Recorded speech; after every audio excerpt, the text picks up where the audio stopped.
Hey there. So I get a YouTube message from a great YouTuber by the name of Blu-ray Anonymous, Nathan, and basically lets me know about a really cool video called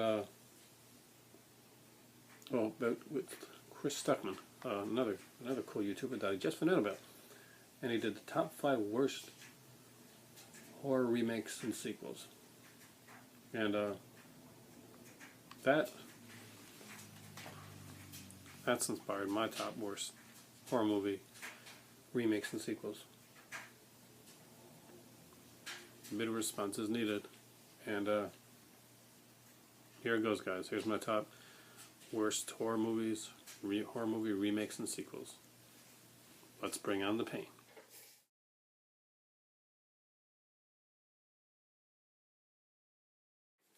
All right, this time I've come prepared, and this is the worst remakes and worst sequels. This time they will be done in order, and I got them written down here, and it's a top 7 list. So kind of like Spinal Tap, I'm cranking it up over the top 5 notch. So let's go let's have a little bit of fun with this.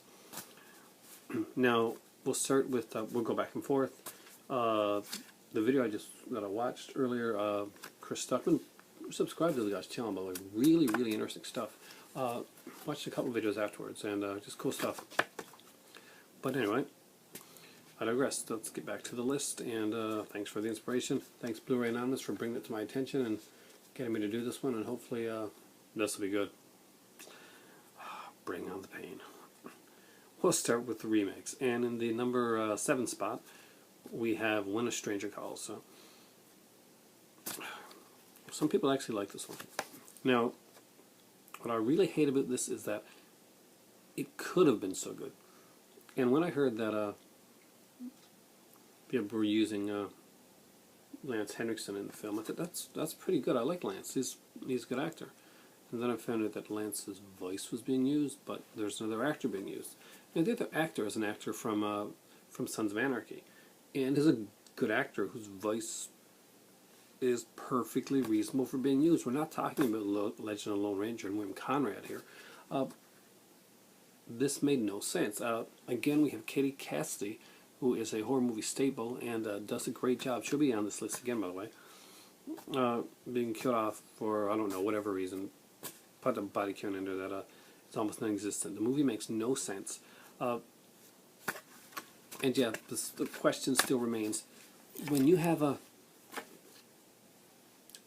somebody staying there, like a maid or a caretaker, why do you have someone else taking care of your kids? And if they're that bad or that untrustworthy,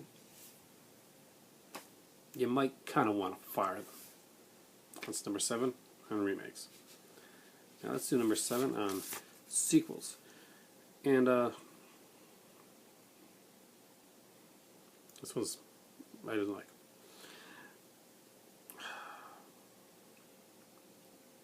Freddy's Dead.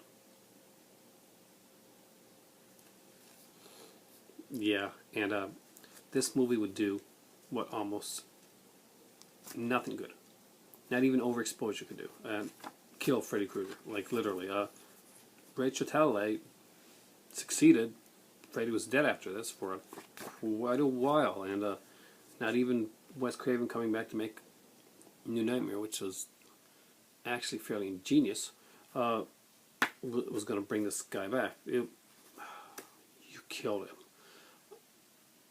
Power glove scene. Roseanne and Tom, for no reason. Freddy being married. The idea of introducing a character only to a red herring character that really didn't work in the first. There's just so much badness with this film. And I don't mean badness in a good way. This is just a really bad film. Alice Cooper's in this, and I like Alice Cooper.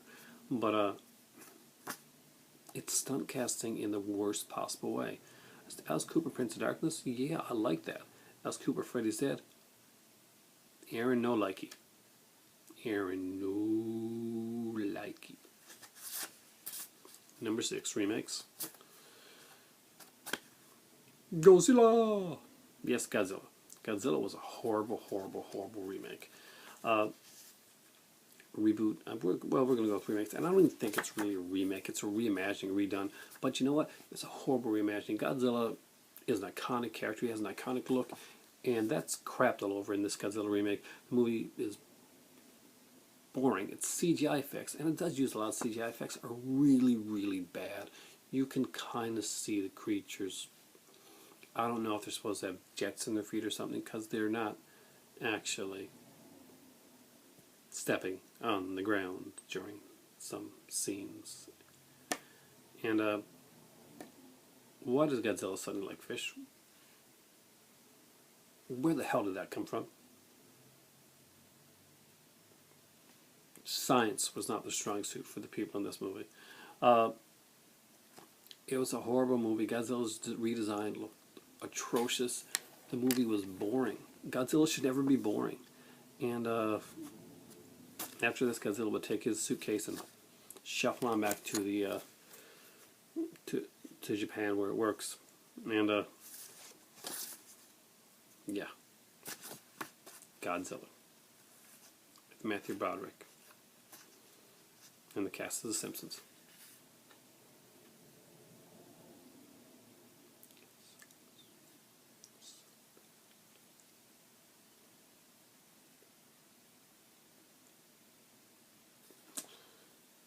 Sequels.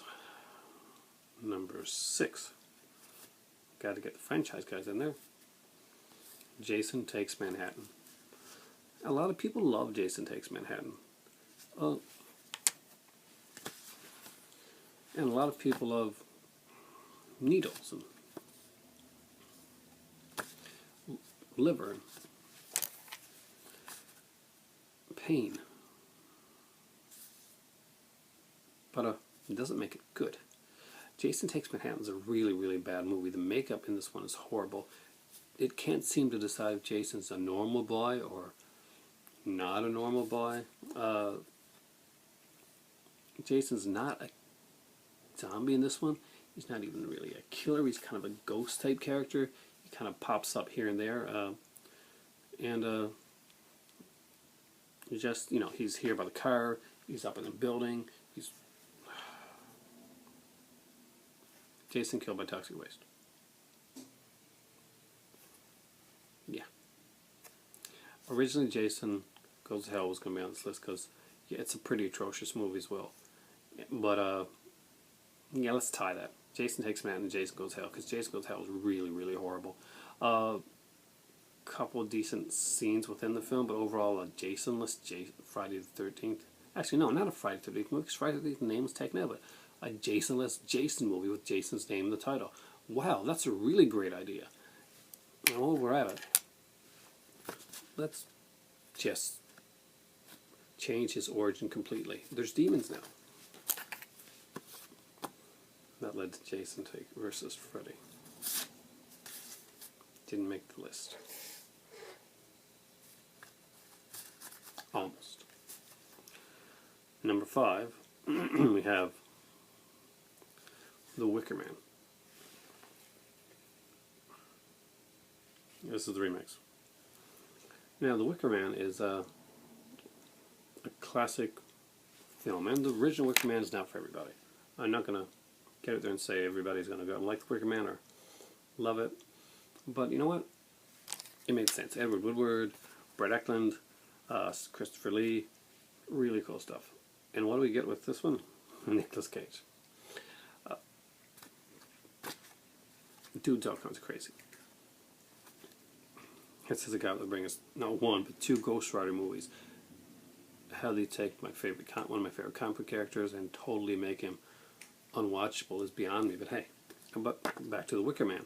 This,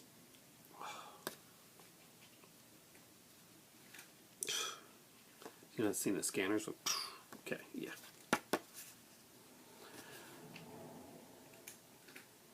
Bad. I want to say more about some of these things, but I'm just blown away by the badness of some of this stuff. And I realize there's other ones we want to spend more time on. So, number 5 in sequels. I still know what you did last summer. It's horrible. It was bad enough that it went straight to DVD. But even worse, the accident. The opening of this one, where the guy pretends to be the fisherman, and there's a horrible skateboarding accident. I'm serious, you really have. If you've never seen I Still Know What You Did Last Summer, I don't care if you watch the whole thing. Watch the opening with the skateboarding scene, and then notice how they take it and make it all supernatural. It's bad. It's so bad. It's so freaking bad. Number 4 on remakes. The Fog. I really don't have a lot to say about this one because it was just really, really bad. It made no sense. And I like Tom Welling. I like the show Smallville. This sucked ass. What this had to do with the original Fog, you know, it took me 4 sittings to get through the Fog. Like 4 sittings. The only one I ever had the problems with that is on the sequels list. See, I want to say more about these things, but they're such horrible movies, and let's just get through the list. Let's just do this. Number 4, Jaws: The Revenge. This time, it's personal. Let's forget the fact that, you know, they kill off the lead character from the first 2 Jaws films, and also try and forget the fact that somehow this shark took things personally and could actually swim across from the Pacific to the Atlantic Ocean. And the hilarious way that he dies.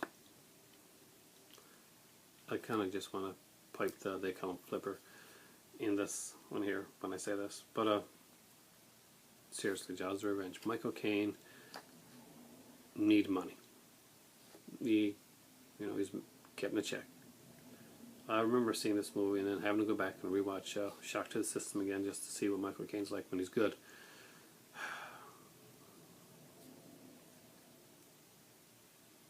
You don't do this. It's not personal. It's personal, alright? It's personal with me. And you know what? This is going to go into 2 videos. So let's stop at number 4 and come back next video with my top 3.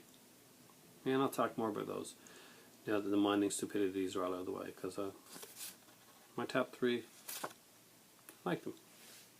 Oh, I don't like them, but I think you like them.